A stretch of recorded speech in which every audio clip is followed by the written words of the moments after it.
السلام علیکم قدرمنو هیوادوالو، هیله ده چې روغ او جوړ او خوشحاله اوسئ. قدرمنو هیوادوالو، د بلجیم څخه یو ورور مرسته رالېږلې وه، یو کورنۍ ته، خو متاسفانه هغه نه و، نو ما ته ویل چې بل کورنۍ ته ورکړي، نو دغه کونډې مور ته راغلی و، دغه مرسته دغه مورکې ته ورکوو. نو له موږ سره اوسئ.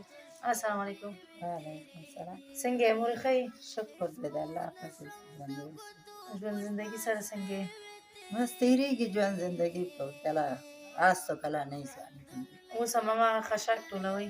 خود خشاک ټولوم، صابه راوړم، هلته یې صابه کوم، بازار له یې راوړم، دلته یې خرڅوم، یو څه یې نیم کې کور ته اړم. ښه مورجانې، دغه مرسته خو بل چا ته راغلی و، خو فکر کوم ستا نصیب پکې و، نو دغه پیسې واخلئ. 2,000 روپۍ دی، د بلجیم څخه یو ورور مرسته رالېږلې، دغه وشمارئ او هغې ته څه ووایئ. لحد کې ګرفتار په خپل عمل یم، په ژوند کې که خوږې وې که ترخې وې تېرې دي،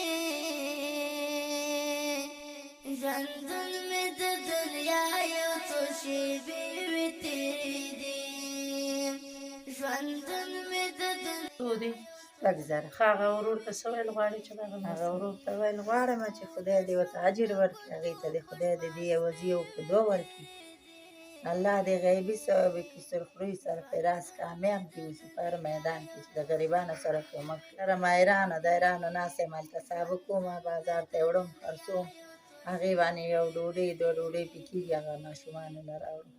نوره د الله هیله ده، د ګټې وټې څوک نه لرم، اوس وړم یو ګټ کور کې نشته، نو د الله هیلې ته ناست یم، خدای دې دې سره ښه وکړي چې دا یې راته راکړه، زه به ګرد وړه پې ځان ته والم او د کور څه ضرورت به پرې پوره کړم. او نور خو مرد و مدد زه نه لرم، او واړه واړه ماشومان مې دي، نو چېرته کباړ مباړ راټول کړي، زه چېرته صابه مابه وکړم، شپې ورځې دي په دې. زه هغه ورور څخه نړۍ مننه کوم چې د دې مورکې سره مرسته وکړو، ځکه دغه کونډه ده او څه نه لري، نو دغه مرسته مو ورکړه تر څو اوړه غوړي او نور شیان ځان ته واخلي. نو هیله کوم داسې ډېر کورنۍ دي چې ستاسو مرسته اړتیا لري، نو باید د دغې لاسنیوی وکړي.